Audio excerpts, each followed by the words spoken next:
Good afternoon and welcome to United TV. It is time for Bariatric Friday. Today is April 4th, 2025. We are going to discuss another important topic for bariatric surgeries for those who are dealing with morbid obesity. And for whatever the reason is, it can be from complications, it may be inadequate results, there may be some new health concerns. Revision surgery is a really important part of the bariatric surgery. So as much as we focus on overall bariatric surgery process, pre and post, revision is another important issue that we need to discuss for those to know that there are other alternatives after they have their first surgery. And this is, we are going to discuss this. It can be, again, for many different reasons, but not every treatment is going to give the same results, and not every procedure and every treatment plan is going to be the same for everyone. So that's why we are going to have the area of expertise, Dr. Isaias Irgau here with me. Dr. Irgau, how are you doing? I'm doing great, Kemal. It's great to be back on another session of Bariatric Friday. Well, it's always good to have you. So we are going to talk about the revision surgery, and bariatric is one of those touchy topics. Morbid obesity, we try to educate the public, be a resource for our patients who are going through the process. Yet this is still, limited. Understanding is still there.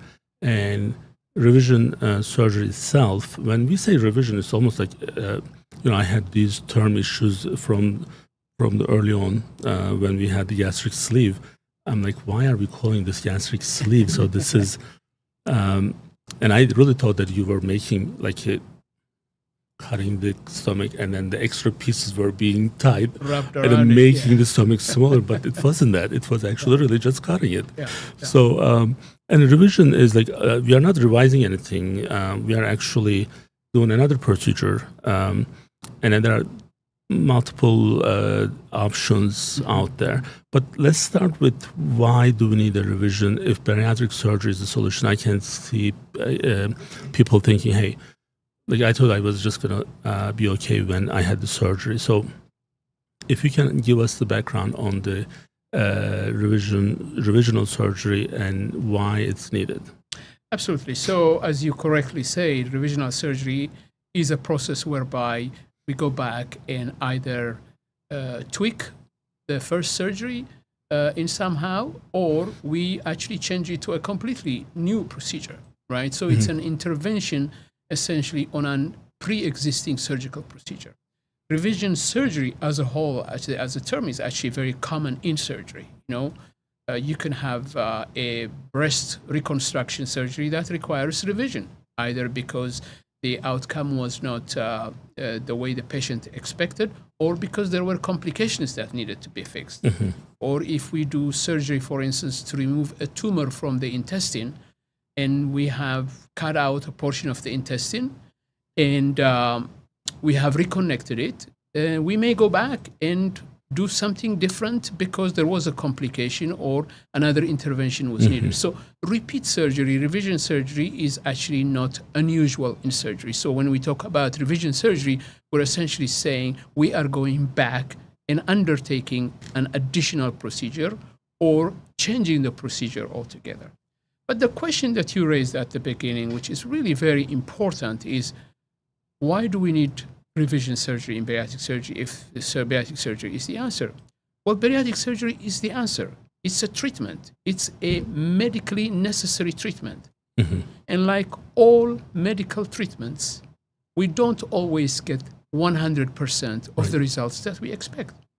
This is just not possible for any treatment in any field in medicine. Not necessarily just for the surgical, but even with the medication, everyone is responding differently. Absolutely, right? Absolutely. So why is bariatric surgery treated any differently than any other medical intervention, right? If a patient goes to a doctor because they have cancer and the doctor removes that cancer, but then the cancer comes back, you don't say, oh, we've done one surgery and we cannot repeat it.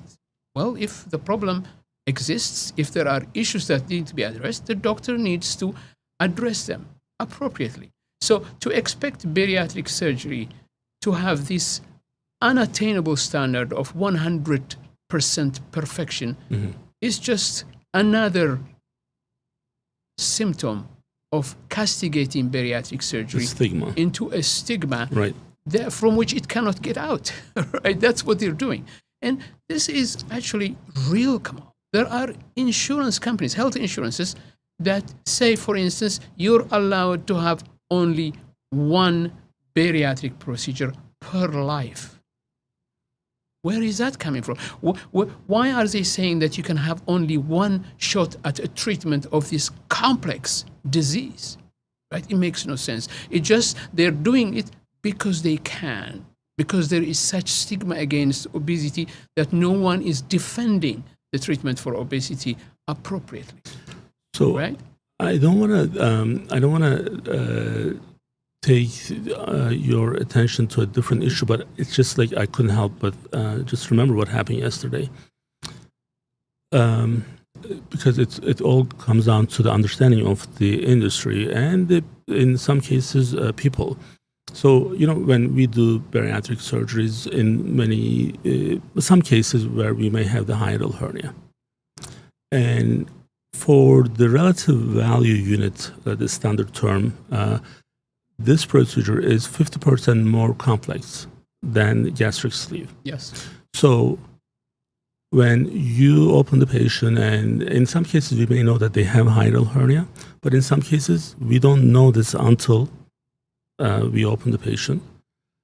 Now, you are there, you're a surgeon, and then the understanding of this medical director on the other side was, so there isn't enough documentation of this. I'm like, what documentation do you need? So I'm there. I said I'm there because I was like, you know, you trained me so well. So then I kind of confused him. He thought I was a surgeon. I said I'm there. So then the patient's open, and then I see this more complex problem.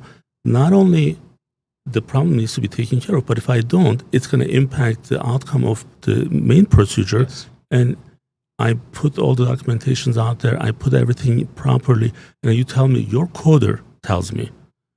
And no disrespect to anyone, but there's a surgeon who's deciding to do what's right versus there's some coder who doesn't have the same education and tells me, you don't have the right documentation.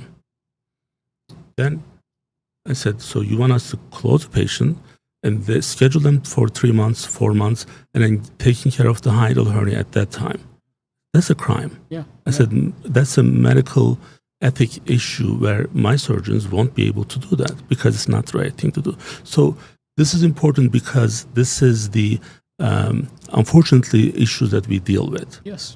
And Yes. I was really upset. Now you can tell, like, normally I don't get hyper on these, at least in the show. So like, it just made me so mad. Absolutely. So I'm like, what do you want us to do, Yeah, right? yeah. So then I realized that he just doesn't know. Yeah, and also because there is, there is this attitude of impunity when you attack bariatric surgery in any way, right? So they put patients, they put surgeons and caregivers on the defensive because they are taking care of obesity, right? A complex disease.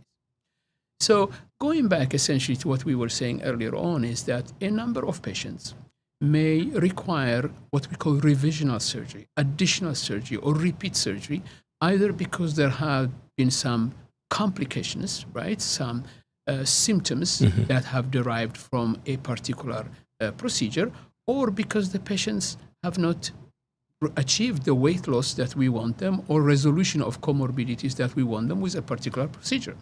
The most common revisional surgery, as you know, is revising a gastric band to either the gastric sleeve or to the gastric bypass, right? When you compare the gastric band with the sleeve or the bypass, is clearly a weaker procedure in terms of its outcome. There's no question about it.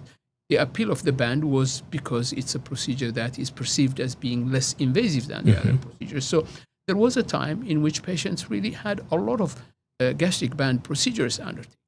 Some patients did well, but others struggled. Struggled because there were complications related to the band, or struggled because the weight loss could not be sustained afterwards. And because obesity comes back or the comorbidities return, patients rightly are requesting a different approach, a different surgery that will help them a little bit more, with more impact, which means removing the gastric band and then going ahead and doing a gastric sleeve or a gastric bypass. So we are doing revisional surgery in such situation. Another revision surgery would be to go from the gastric sleeve to gastric bypass, for instance. This happens much more commonly if there are symptoms that occur, for instance, after the gastric sleeve. One of the symptoms that can happen, for instance, is heartburn. Not everybody gets heartburn after the gastric sleeve, but some patients can have heartburn, and in a minority of patients, that heartburn may be very difficult to control, even with medications. In which case, we recommend surgical treatment, and the surgical treatment would be changing the gastric sleeve into gastric bypass. Because of the way gastric bypass is constructed, the anatomy actually prevents acid from going to the food pipe, and therefore the heartburn or the reflux is resolved. So the thinking behind revisional surgery essentially is to help the patient. Help them either because they're having symptoms that require intervention, right, to a different procedure, or because they are still struggling with weight loss. Now, there are a number of things that have to be considered before we recommend revisional surgery, of course. One is understanding that revisional surgery is a step up in terms of the potential risks of the surgery, because we're operating in a field that is no longer virgin, right? We have intervened there, we have created scar tissue, and scar tissue does not heal in the same way as natural tissue would do. So when we intervene, we understand that the risks of the surgery are higher. A higher level of expertise is needed to undertake revisional surgery because of the complexity of the surgery itself. And then the other thing to consider is what is the likelihood that the revisional surgery will be successful? That we have to consider as well, particularly if we're doing revision surgery because the patient has not achieved the weight loss that they expected, or because they didn't see the resolution of comorbidities that we all expected. We have to say to ourselves, did the procedure fail to achieve this? Or did the patient really did not comply with what we asked them at the beginning? Because as we always talk about, bariatric surgery is a tool. And the tool is as good as the person utilizing it. So we have to make sure that there are fundamental changes in lifestyle of the patient, right? Because you could end up in the same situation even after the revision surgery if those changes are not undertaken. So we don't take revision surgery lightly. It's not something that we do at the top of a hat. Obviously, we have to consider many issues, including, of course, the risks of the procedures themselves, the type of the procedure that would be appropriate, but also we have to consider how the patient handled themselves with the first procedure and what led to failure in the first place. So the first lap band surgery, we were one of the first ones who did it in Delaware. When was that? That was, I believe, in 2002. Dr. Wynn and I performed the first lap band surgery in the state of Delaware. So 2002 is 23 years ago. Ethan, how old are you? Okay. So this procedure is younger than Ethan. Yeah. Right? Sorry, Ethan, I'm using you here, but since you are in your 20s, it's okay. So part that people maybe also are missing is it's so new. And in 2002, that's what was available to us. Yes. And then 23 years ago, like we talk about other treatment plans may fail, but they've been doing that for years and years and years. But the thing is, technology, medicine is improving and advancing. So then this is where now the band is not the only solution. So then we, in 2010, I believe we start doing a gastric sleeve. Yep. And so this is still so new, but then one of the things, like, from the clinical standpoint, you may not say this, but I I don't have a license, so I'm going to say it. So there are patients today, if they are in front of us, band and sleeve, I'm going to say, okay, sleeve is what we need to go with. But when we didn't have the option of sleeve 12 years before sleeve was available, of course, so many of the revisions are actually coming from those bands, as you were saying. That's true. That's true. So, but it's improving. Yes. So now when the failure of sleeve versus band are not same, but still it's possible. Yes. And then when one of the things that we do gastric bypass, and bypass is the last kind of step in the surgery scale for us, but there are some patients, they may need to get the gastric bypass from the get-go, even if they are younger, because if they have certain conditions, we won't be able to gastric sleeve. So some of those things were not available to us before, when now technology is more advanced and we know and we have enough cases, enough outcomes to see what's happening. So I think, when someone gets a hair transplant, I think I used this example with Dr. Wynn the other day for something else, they get that multiple times. So, and the reason is usually not because they lose the new ones, because they still keep losing. So now they have to add more to cover the new loss. Okay. So no one is saying, hey, why are you doing it again? Right. So that's kind of like that issue will probably, by the time we do these for a couple more years, there will be enough people. Now, most importantly, we have auto dubbing now, so meaning that now we are available in 7 other languages. Oh my right? God, that's amazing. 7 or 8. So you are pretty good in French. Dr. Gail Wynn is doing excellent in Portuguese, Italian, Hindi, German, Japanese, and there are a couple others. So now the more people are going to be educated with these, because we'll be able to reach out to more people. Absolutely. So more countries. Now the going back to the issue, as you were saying, that there may be some risk. This is at a next stage or next level in terms of what we are discussing in terms of the risk, and those needs to be discussed with the surgeons, and also what failed us in the beginning. Is it the type of surgery failed us, or is it our approach failed us? Yes. So this issue of compliance,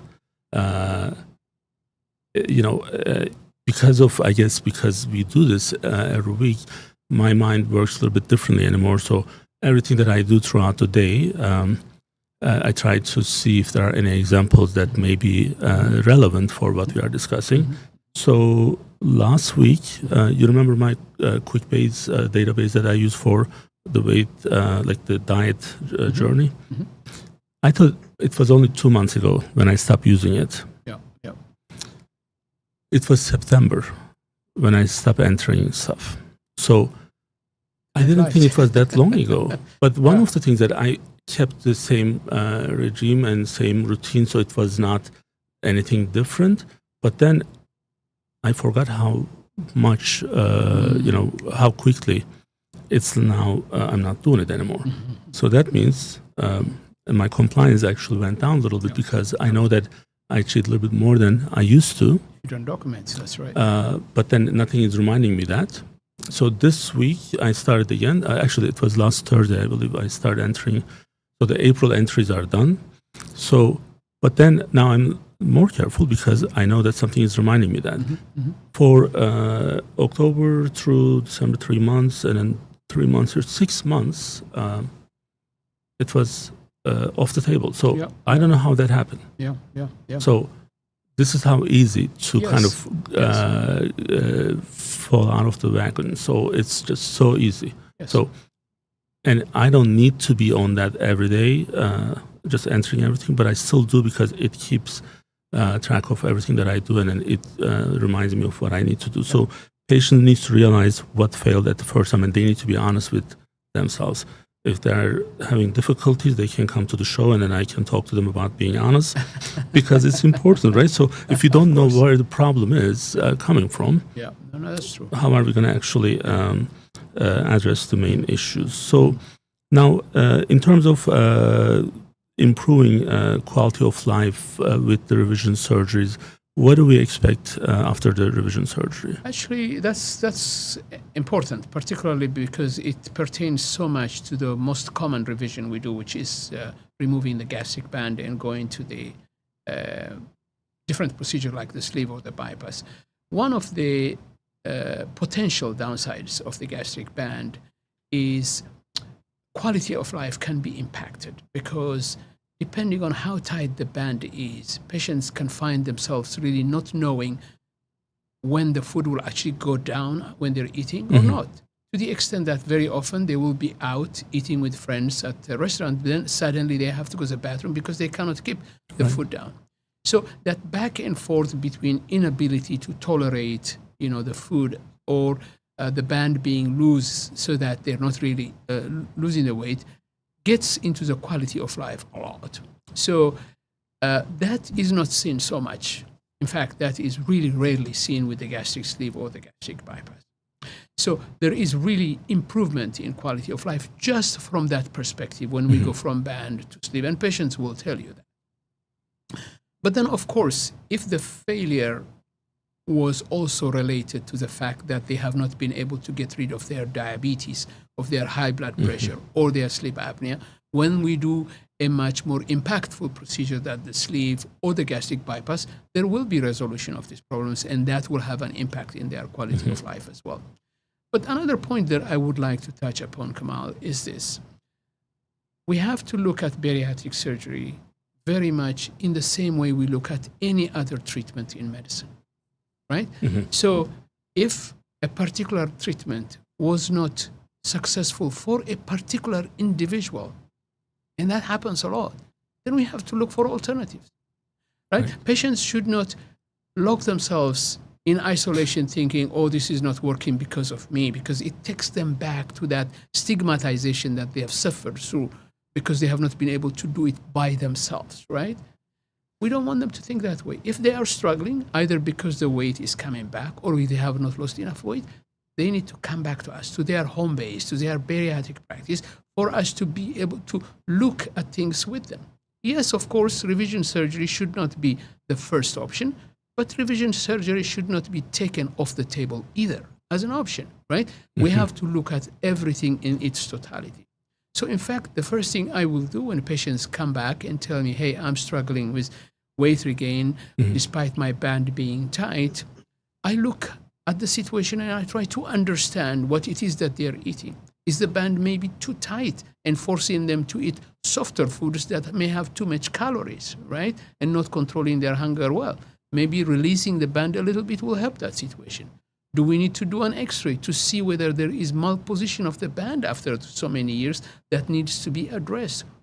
Or has the patient encountered a crisis in their life that made them lose focus, a divorce, loss of a job, other things that happen in life to all of us, and all of these things have an impact on how we live and how our health is. So that totality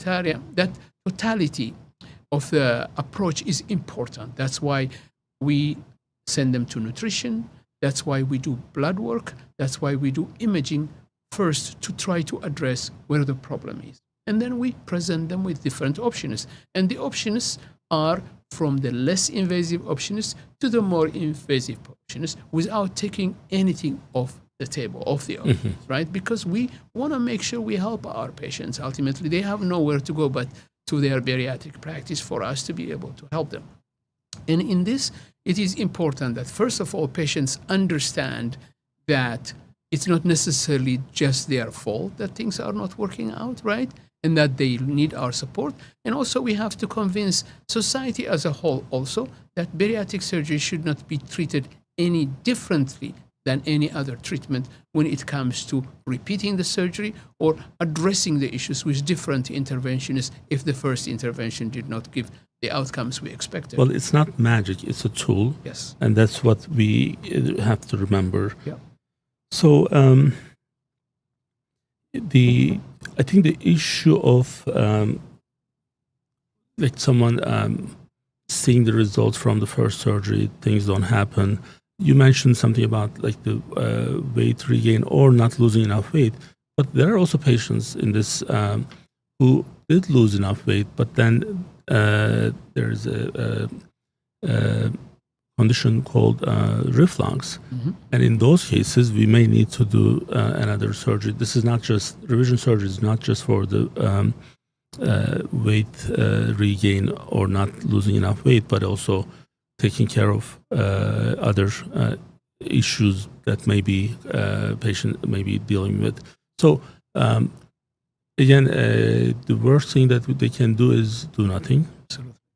And knowing that so much available, and then the decision that we have to make. But again, I want to kind of keep this away from the failure, because this is not just about the failure. Because if you look at 30 years ago, certain treatments are how it's being done versus what's happening today. It's not the same. So you remember my mom had this bypass surgery, and the cut that she had on her leg, if she had the surgery here, it didn't have to be that big. Now, she had a successful surgery. Yes. Her recovery is good, Yep. but that cut, that's all the way from Harvester down to the vein. ankle. Yep. And when I was talking to one of our cardiologists, I showed him the picture, and he said, we wouldn't do this. Right. I mean, the outcome may not change, but Yeah. the techniques would be different. Different. So, therefore, we need to look for solutions, not Yes. for what obstacles we can find to stop Right, the process. Absolutely. So, and this is why we are here on a regular basis. So, many people they see results after the revision surgery. The important thing that you mentioned, keeping in touch with us, Yes. keeping in touch with our nutritionists. We have 5 full-time nutritionists on site, full-time in our office, Yep. available for our patients. So it's not just for pre-surgery, but also for post-surgery. So, and I think that's what we have about revision. So this will be, again, available in 7-8 different languages. So now I have to kind of be a little bit more specific. It's so weird, like when you see yourself speaking in French, all of a sudden you're so like good. I'm like, can I do that? And the translation is actually very accurate. It I mean, is. you showed me the Italian version earlier on, and it was spot the one on. that I sent you with Dr. Wynn, like it looks so real. Yeah. Right. Yeah. So, again, that's the advancement the technology has. Same thing in medicine. So it's kind of like related to what we are doing. So, Dr. Erkan, thank you so much for joining us. Thank you for having me, Kemal. I appreciate it. We'll be back next week with another topic. We have 2 patients that we are trying to get in touch with. We want to bring them in and discuss their experience with the surgery. And Terrific. That's going to be interesting. What we did a couple of weeks ago was really, we got a lot of good responses for that. So we'll keep doing that. And if there are any other patients who may be willing to share their experience with us, please reach out to us. And we'll be back next week. Thank you so much. Thank you. Thank you. Bye-bye. Bye.